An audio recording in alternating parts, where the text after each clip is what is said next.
Hello, ladies and gentlemen, and welcome back to the podcast. And today I'm going to go my review of AEW's Dynamite.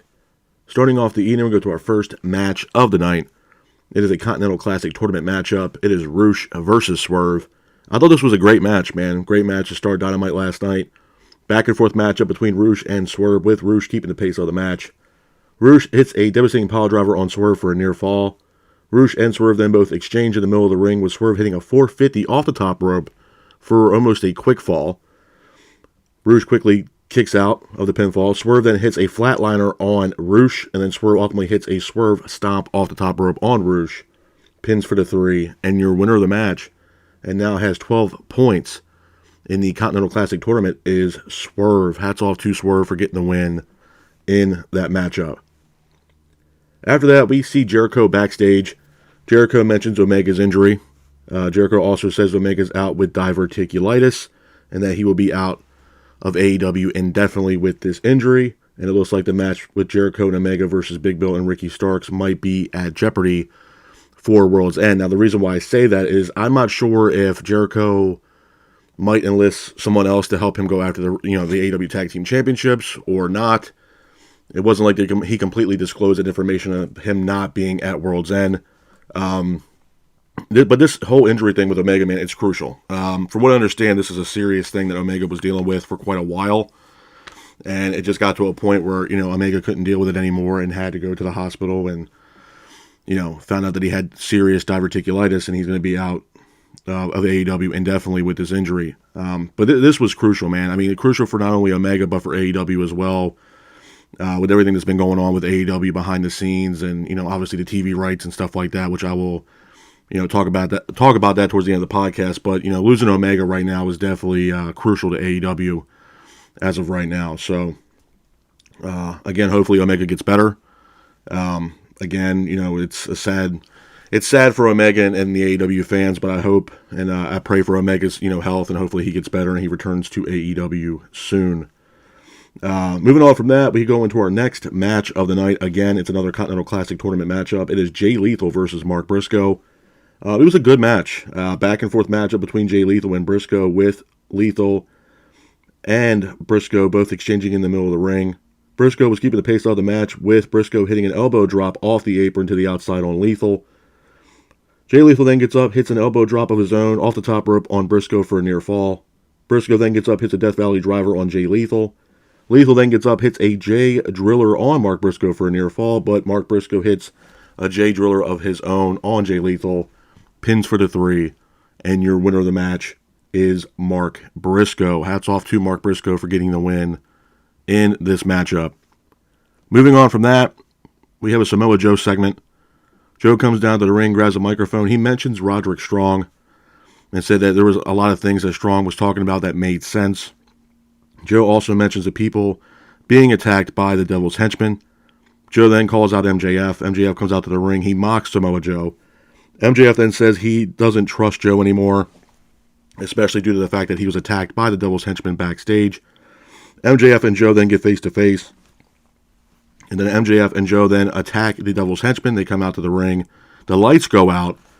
Then the Devil is shown on the Titantron. The Devil then throws out a challenge for Samoa Joe, MJF next week for the Ring of Honor Tag Team Championships. Now, couple things about this, man, and I've been talking about this for a while, it seems like, with this whole, who was the person behind it wearing the devil's mask, who are these devil's henchmen. It looks like, we're getting small, I wouldn't say small steps, but we're getting more steps into who this may be, and, the whole storyline's picking up pace, where in the beginning it was really, slow. It really wasn't going anywhere fast, and now it's starting to slowly pick up. Ever since, MJF was attacked and Adam Page was attacked, it's slowly starting to pick up pace, which, again, I'm all for it.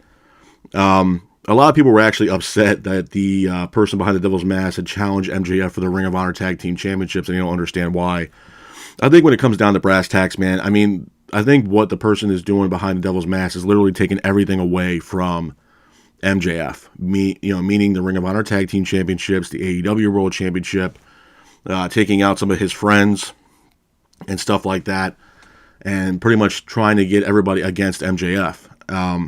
So I'm not, for people, when he being the person behind the Devil's Mask throughout the challenge to MJF for the Ring of Honor Championships, I wasn't shocked. I mean, the way it looks is like this person's taking everything away from MJF. I mean, even the pay-per-view itself has, I mean, it's World's End. It looks like, MJF's world is coming to an end. And this is the same reason why I brought up Adam Cole, and I've been bringing up Adam Cole, a lot when it pertains to the storyline with the person behind the Devil's Mask, because the storyline fits Adam Cole. Now, they could go to another direction. It could not be Adam Cole. They could pivot into something else because maybe Adam Cole's injury, he's legitimately injured and he can't come back yet. A lot of people have mentioned it being even Tony Khan. I don't really see it being Tony Khan. It could be Jack Perry, especially with what happened as of late with what the Devil has done with the Devil, and the Devil Henchman with the attacks that have happened backstage. Obviously, Adam Page was also mentioned as well. So, I mean, it's really up in the air. But, I mean, to me, the smart decision would be Adam Cole. It just fits, it fits the storyline. It's one of the best storylines going right now in AEW, to be honest with you. So, I'm definitely looking forward to what's going to happen next week. We might get a face reveal, maybe. The other issue with that is Max. My thing is, obviously he's not 100% ready to go right now. And he's still, his arm's kind of injured and stuff like that. I know someone mentioned that he has a hard time lifting up, I think, his left or right arm completely.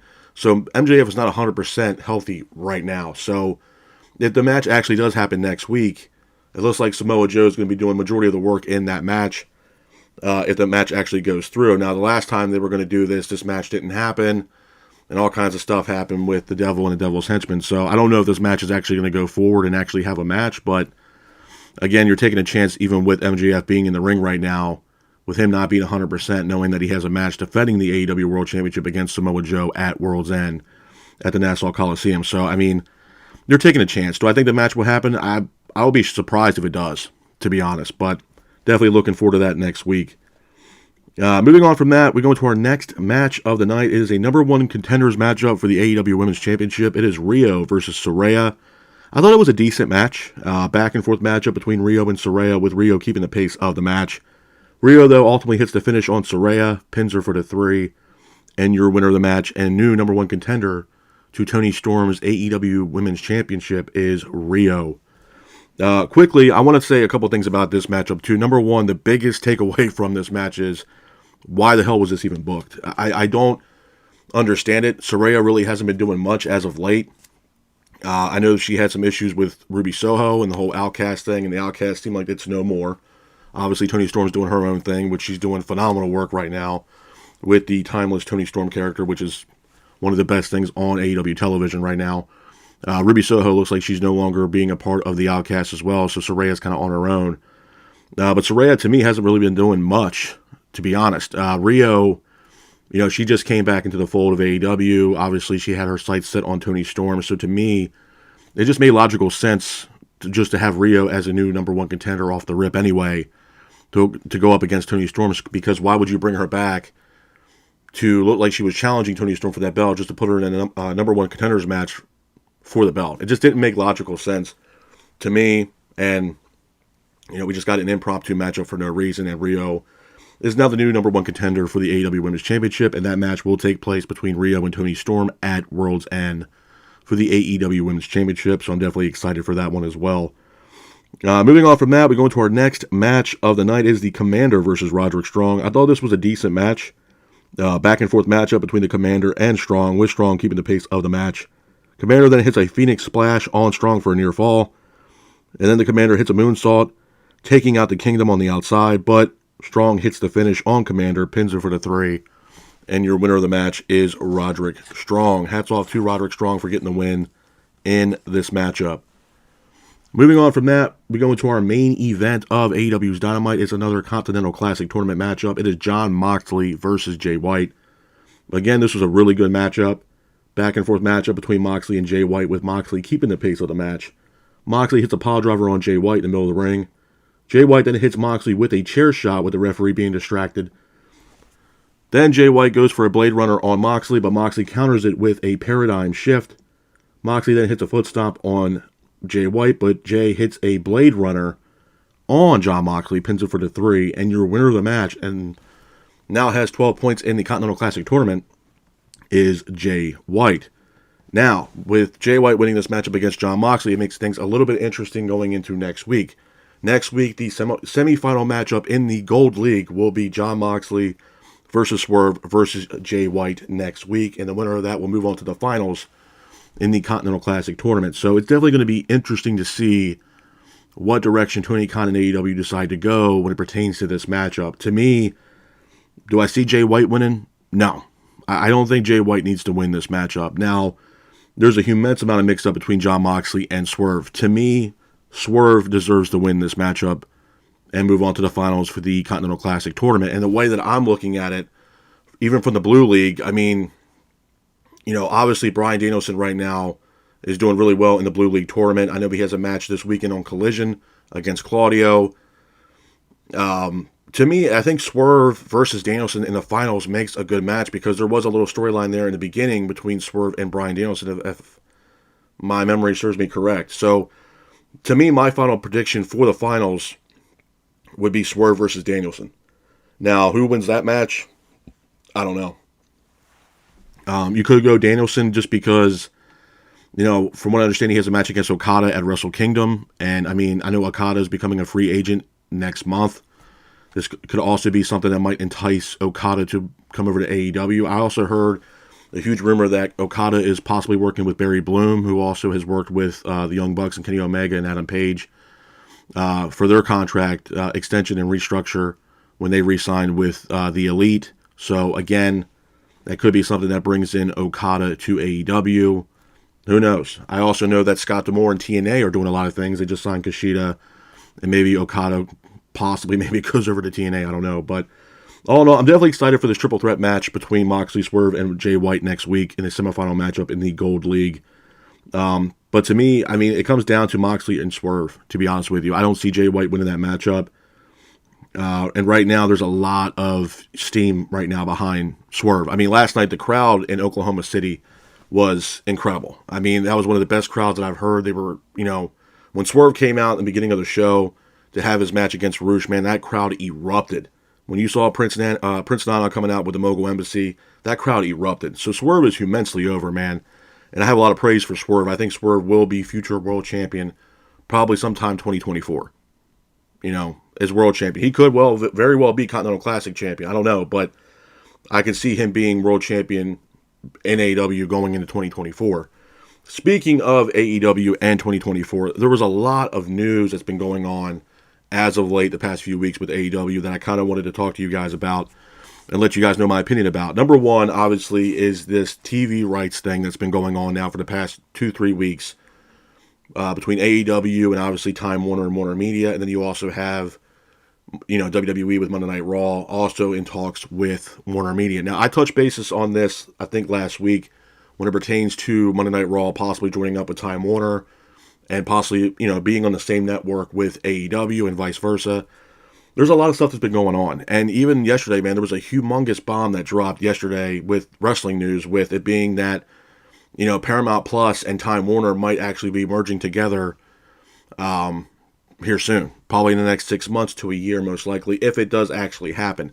Now, what does this do for AEW? It changes a lot for AEW right now. Right now, AEW, from what I understand, under the current deal with Time Warner, they have one more year, 2024, to be with Time Warner. Now, obviously, they could sign an extension anytime, whenever they have, talks or whatever, whatever they do with the people from Time Warner and so on and so forth. But then you also have WWE Monday Night Raw that also have been talks with Warner Media and Time Warner about possibly putting Monday Night Raw, being a part of the Time Warner family. So again, a lot of things are going on with these media rights stuff, and right now it's really hot and heavy right now, especially what happened yesterday with the news of possibly Paramount Plus and Time Warner merging together as one. But right now, that's the way everything is going right now as far as TV rights are concerned, and I think people need to really understand that.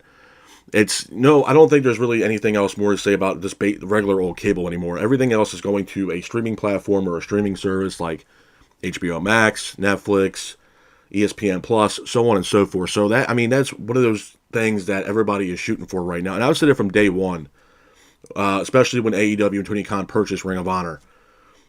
They need to be on a streaming platform, whether it's HBO Max or not. I think it helps not only the consumer that's watching the product, but it also helps AEW and Time Warner as as well. It helps out both parties.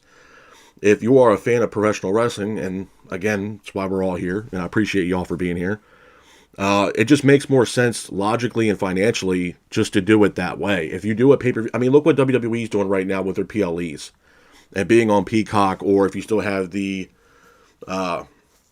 network, it's you pay a certain fee every month, whether it's $9.99 or $10 a month or whatever. But then you get all this other stuff in this library. I mean, if you look at Peacock as a whole and the whole WWE product on the Peacock app, there's so much stuff on there from, WWE stuff to World Class Championship Wrestling to ECW to, just all this kind of crazy stuff, even the old WrestleManias, King of the Ring, so on and so forth, and documentaries about different wrestlers and different, wrestling personalities. It's just the Peacock app, as far as what WWE's doing, is incredible. I think AEW kind of needs the same thing. Obviously, they don't have the same catalog of a WWE, what WWE has, but they have Ring of Honor's catalog. They have all these stuff for AEW now for the past 4 years. You could put your current pay-per-views on HBO Max or Paramount Plus, especially due to the fact that there has been a lot of rumors and speculation that Tony Khan and AEW will go to a 12 pay-per-view format going into next year. Now, I can tell y'all honestly, I think, me personally, if they do that, yeah, I'm hoping they go to a streaming service, because I don't think, and I think, again, this is something also that might be crucial to AEW, that a lot of people won't be spending the $50 every month for these pay-per-views. I mean, let's also look at this too, and I'm going to reiterate this probably, in August, going into the next year, that, you have All In and All Out literally back to back. That's not really a whole lot of build from one pay-per-view to another, and let's face facts, All In Wembley is their biggest show of the year. It is their WrestleMania, so you go from All In to literally a week later, like from the day, to going into All Out, so there's not a lot of build going from one pay-per-view to another. And majority, in my opinion, a lot of the good matches are going to be booked for, obviously, All In. So, again, it's just one of those things that I feel like if they don't get on a streaming service, it might cripple AEW. And I think it benefits both parties, being AEW and Tony Khan, as well as the consumers that watch AEW's product faithfully every week. It entices everybody to come over to check out AEW. Even if you're not a wrestling fan and you see AEW stuff on HBO Max or Paramount Plus, and you've already been subscribed to a HBO Max or Paramount Plus, you might scroll through Paramount Plus or HBO Max and be like, oh, what the hell is this AEW stuff on here?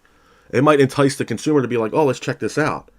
And it's also going to entice the consumer to buy that app when you're not paying $50 a month for a pay-per-view and you're already paying the $10 fee for the subscription that you have with HBO Max or Paramount Plus every month.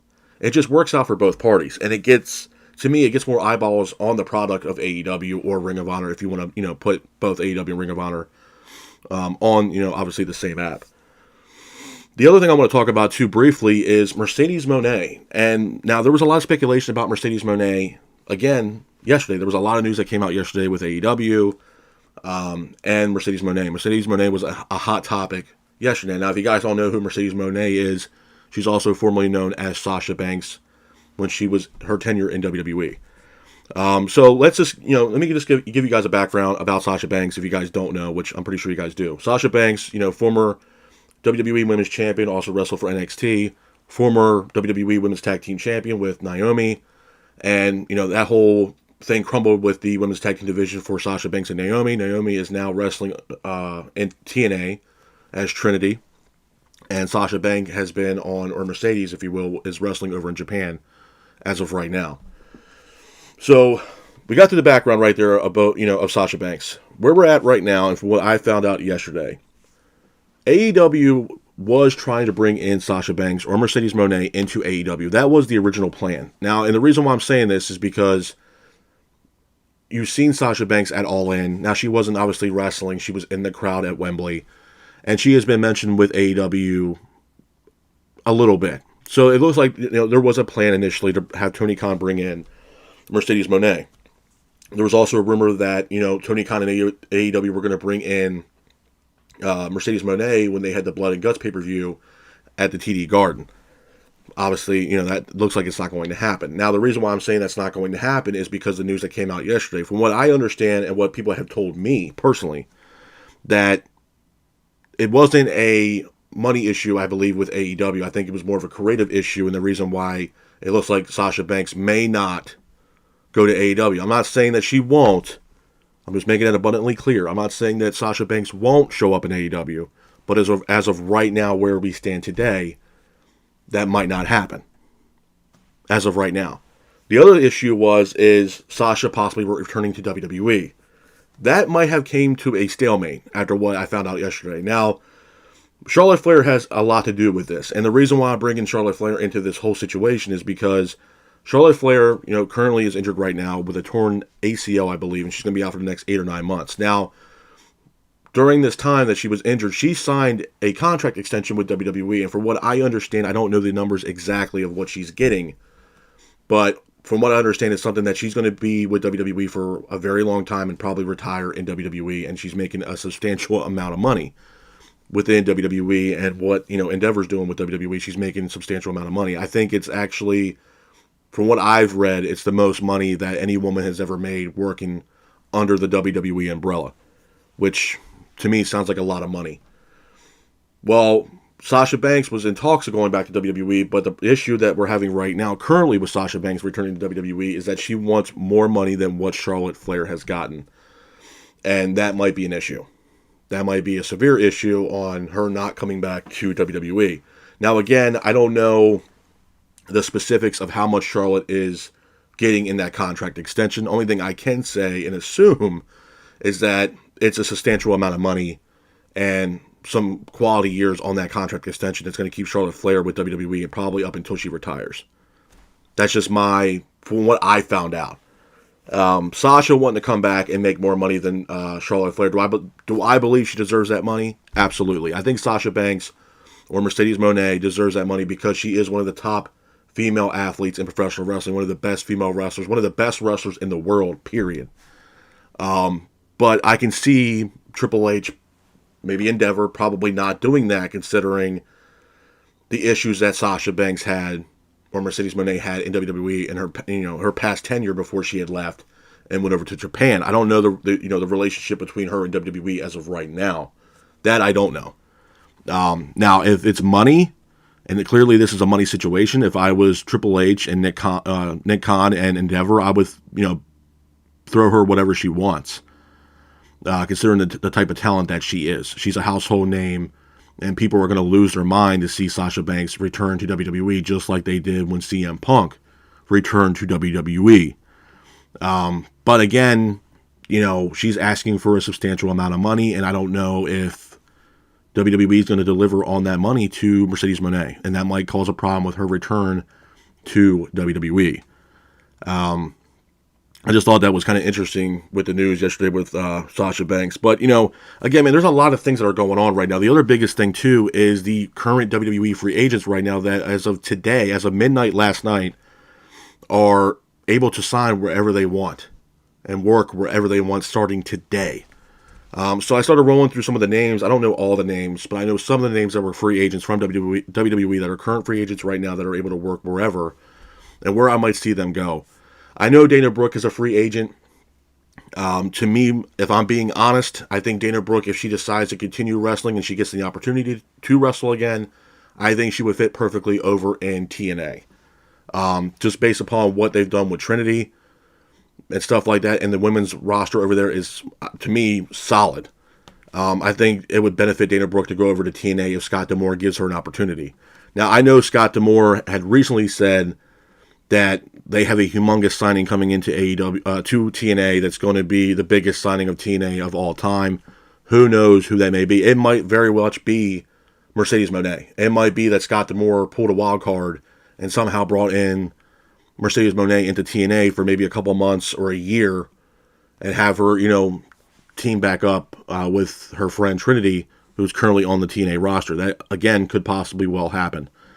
I know Dolph Ziggler is a free agent. Now, Ziggler can fit in TNA. He can also fit in AEW. The reason why I say AEW possibly is because his brother is currently contracted under AEW. They can reunite, and Ziggler kind of fits the mold of what AEW is. Mustafa Ali, again, another person that fits both TNA and AEW. I would like to see Ali over in AEW. I think there's a lot of matches that he can have in AEW that would be incredible, and I think he kind of fits the style of what AEW is all about. Matt Riddle. Matt Riddle is going to be a wild card, man. I don't specifically know what Matt Riddle is going to do. I know he's had a lot of legal issues. I know there's been a lot of drama surrounding Matt Riddle, even during his time and tenure when he was in WWE, which I also believe ultimately got him let go from WWE just from all the drama and the stuff that was going on with him and his personal life and everything else like that. But I will say this: if Riddle does decide to wrestle again, I think it would be hard for TNA or AEW for that matter to not give him an opportunity. Matt Riddle's still, to me, a household name. I think Riddle can still put on, banger matches, in my honest opinion. So it's going to be up in the air and really comes down to Tony Khan and Scott D'Amore on what they want to do, as well as New Japan. I mean, New Japan's also not ruled out. I mean, these men and women can also go over to Japan and wrestle as well. Shelton Benjamin. To me, if Shelton doesn't re-sign with WWE, me personally as a fan, I would like to see Shelton Benjamin in AEW. Now, I mentioned this multiple times when it pertains to Shelton Benjamin, that if I bring in Shelton, or if AEW Tony Khan brings in Shelton Benjamin, the best way I would bring him in is have him be a part of the Blackpool Combat Club. Obviously having allegiance with Bryan Danielson and Claudio Castagnoli, Wheeler Yuta, and Jon Moxley specifically, I think it would really benefit Shelton to come in and be around those type of guys, the guys that have been around with AEW, that obviously are locker room leaders, especially Bryan Danielson. And I think it would really help Shelton Benjamin in his career if he decides to continue to wrestle and gets an opportunity with AEW. I think it'd be perfect. I do believe that I think the AEW locker room and the roster was really pushing to bring in Shelton as well as Dolph Ziggler. So we'll see what happens. I know Elias is also a free agent.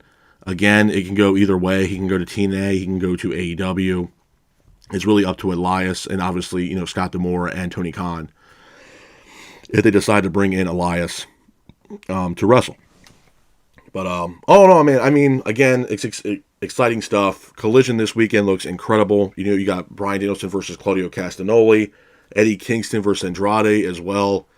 There's going to be a lot of good stuff going on at Collision. Thunder Rosa has her first match back officially on Collision in a tag team matchup this weekend on Collision, so I'm definitely looking forward to that. It's great to see her back into the fold of AEW. It's been long overdue, so it's great to see her back as well. But, a lot of stuff's going on right now, man, with AEW and just wrestling as a whole, and a lot of it's, it's chaos, man. But I think it's good chaos. I think everybody needs this kind of chaos right now, and professional wrestling right now is in a renaissance period. And I told you guys in the beginning of the year that the summer months and the winter months are going to be absolutely insane for professional wrestling, and that is exactly what has come down to fruition. You got the return of CM Punk to WWE after being gone from WWE, after being gone from 10 years. The TV rights thing is obviously a big hot topic right now, even with Monday Night Raw and AEW. Where will Raw show up and end up? Will they end up in Time Warner?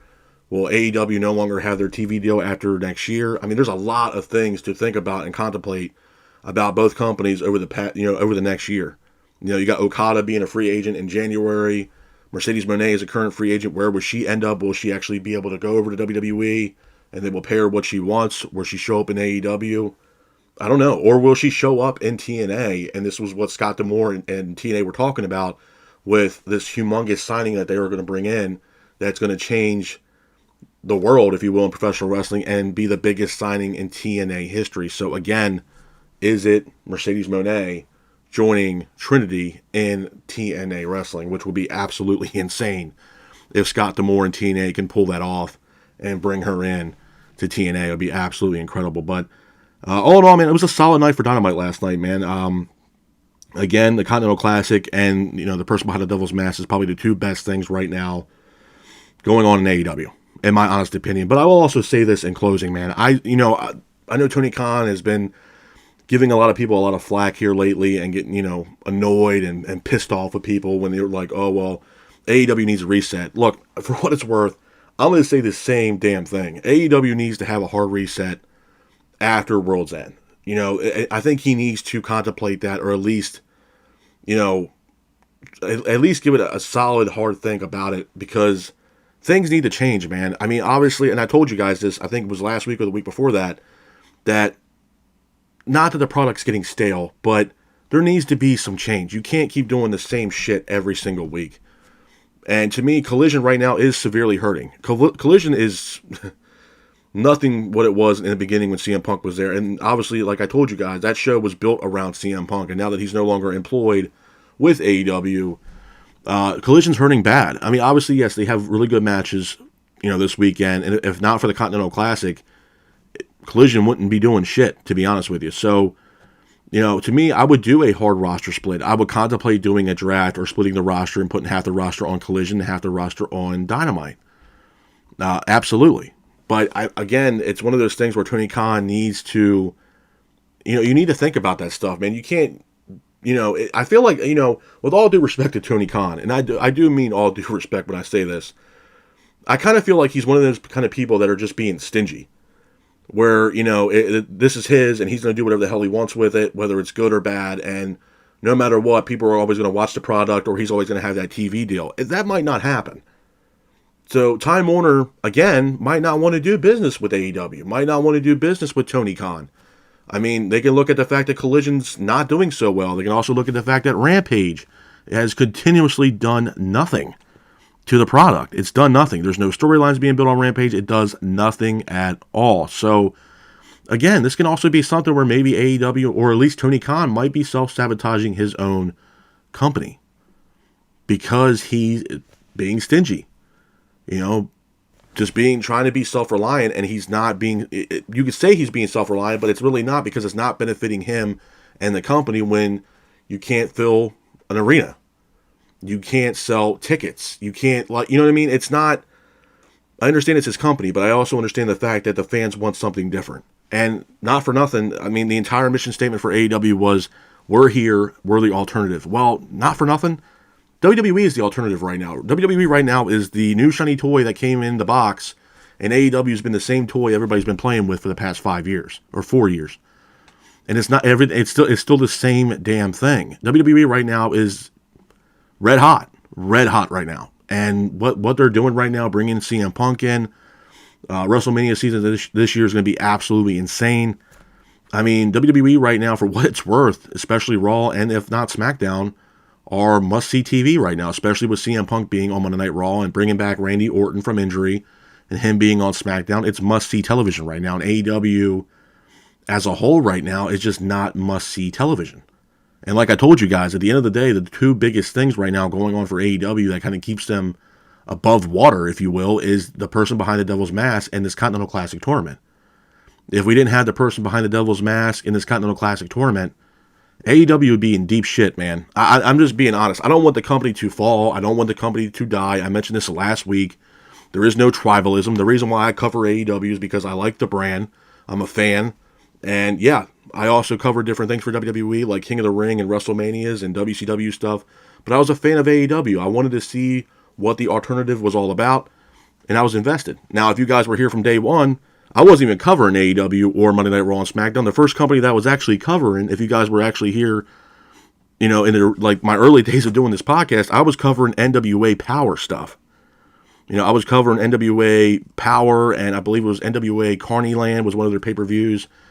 And again, I had a lot of, opinions about what Billy Corgan was doing over with NWA. I know there was NWA USA, which, again, flopped. So, again, it's not, there's no tribalism here. I just feel like AEW can do better. And I think if you're a fan of the product or a fan of professional wrestling, I think you guys have to agree with the fact that AEW can do better. Now, if you want the brand to die and go away, then that's your own opinion. I'm not going to fault you for it. That's your own opinion, and you're entitled to your opinion. In my opinion, and the reason why you guys come here, which, again, I appreciate it very much, is to give my opinion on it and try to make sense of what really the hell is going on here. If it's not good, I'm going to tell y'all, yeah, it's not good. I'm not going to sugarcoat it. Right now, AEW's product right now is not that good. The reason why it's afloat right now is, like I just told you guys, is because of the Continental Classic Tournament and the person behind the Devil's Mask. Without those two things, Dynamite and Collision would be doing absolute shit right now.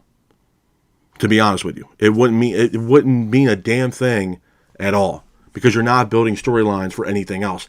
Look at the women's roster right now. There's nothing you can really truly sink your teeth into when it comes to the women on the AEW roster, because there's no storylines being built around the women on the roster. Where's Britt Baker? You know what I mean? Or is Britt Baker the person behind the Devil's Mask? We don't know. That could very much be the case, because we haven't seen Britt Baker on TV for quite a while. So who knows? That could be also something that could be tied into Adam Cole and being the person behind the Devil's Mask. But that's just my opinion, man. Right now, WWE's product is red hot, and AEW's product right now is not doing that well. And it's the God honest truth, man. If you're basing it upon ticket prices and ticket sales, and just the all in all, just the overall demographic, the 18 to 49 demographic is at an all-time low right now for AEW. It's not doing that well. The ratings are low. They're not selling tickets for these events because it's too expensive, man. I mean, it's just me being real. It's too expensive. And like I told you, if AEW wants to thrive, in my opinion, I would contemplate going to a streaming service, number one. Number two, split the rosters. Split the rosters, and like I told you guys last week, put a damn belt on Collision. Think about it, man. Those people over in Collision that are wrestling every weekend have nothing to fight for. There's nothing as a fan watching this show that you can truly sink your teeth into and get invested in because there's nothing to fight for on Collision. There's no storylines, number one, and there's no damn belt being defended on that show. And not for nothing, like I told you guys last week, Collision is on TNT. Why not put the TNT Championship on TNT on Collision exclusively due to the fact that the damn show is on TNT? Give these men and women something to fight for. You can float the AEW Women's Championship back and forth from Collision to Dynamite as well as the AEW World Championship. You can split these belts up. But give people on Collision something they can sink their teeth into, man, because right now they have absolutely nothing. You can't be that invested right now. And the only reason why we are invested in Collision, period, is because of the Continental Classic tournament. That's it. You're not seeing the person behind the Devil's Mask showing their face on Collision. MJF ain't showing up at Collision. He only is on Dynamite, the premier show. There's nothing on Collision besides the Continental Classic tournament right now. So what happens when that's over? Then what does Collision do? Nothing. Because you have no tournament. You're not even building storylines at all right now on Collision. Nothing. It's going to mean absolutely nothing. So, yes, as a fan, AEW and Tony Khan, they need a hard reset going into 2024 next year. Bottom line, we went through this year, and yeah, we had some highs and some lows. And that's it. Just like Revolution. Yeah, everybody's buying tickets for Revolution. Why? It's because it's Sting's last damn match. That's why. You heard Tony Schiavone on commentary last night saying, oh yeah, we've already sold out 10,000 seats. You want to know why? Two reasons. One, it's Sting's last match, and it's at the Greensboro Coliseum. It's like a wrestling safe haven there in North Carolina. That was the early days of Jim Crockett Promotions and the early days of NWA. It's a hotbed for professional wrestling. And again, I will reiterate this. The main reason why they had sold out 10,000 seats so far for this event is because it's Sting's last match. We also haven't seen Sting on television for quite a while now. So again, what's going on with Sting? So it's one of those things where I feel like there's certain things that Tony Khan and AEW could do better. I'm not going to sit here and say, oh yeah, the company is complete shit and they should die. I'm not going to sit here and say that. Because for what it's worth, if you're a professional wrestler right now, it benefits everybody.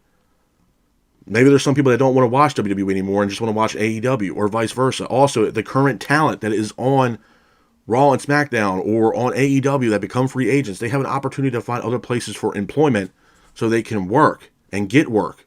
Like I told you guys earlier, for the free agents that are current free agents right now, they'll get a possible opportunity whether it's in TNA or AEW.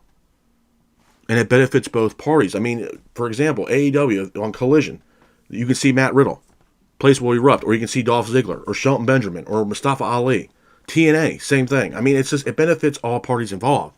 We don't need one solid company, in the U.S. to take over. Everybody's tired of that. I'm extremely tired. I was tired of that back then.